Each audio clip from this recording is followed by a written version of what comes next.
Akhil movie ఫ్లాప్తో అప్పుల పాలైన బయ్యర్లను ఆదుకోవాల్సిన బాధ్యత వీవీపై పడింది. దాదాపు 5 కోట్ల వరకు వీవీ వెనక్కి ఇవ్వాల్సి వచ్చింది. ఈ ఫిలిం ప్రారంభానికి ముందు జూబ్లీహిల్స్ ప్రాంతంలో విలాసవంతమైన ఇల్లు కట్టుకున్నాడు. ఆ ఇంట్లోకి వెళ్ళాకే అఖిల్ సినిమా పనులు మొదలయ్యాయి. ఆ ఇంటికి వాస్తుదోషం ఉందనే విషయాన్ని ఆలస్యంగా గుర్తించాడట వినాయక్. తన బ్యాడ్ టైంకి అదే కారణమని భావించి 20 కోట్లకు అమ్మేశాడట. ఈ క్రమంలో వీవీ అప్పుల పాలయ్యాడని, అందుకే ఇంటిని సైతం అమ్ముకున్నాడంటూ వెబ్ మీడియాలో వార్తలు వచ్చాయి.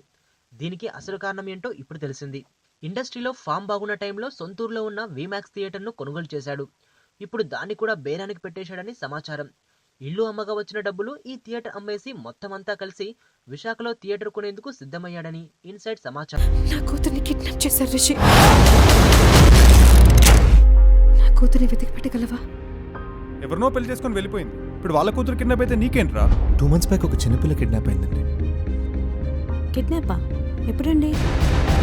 మీరెవరు? నువ్వెవరు? ఎవరు మీరు? ఎక్కడో అమెరికా నుంచి వచ్చి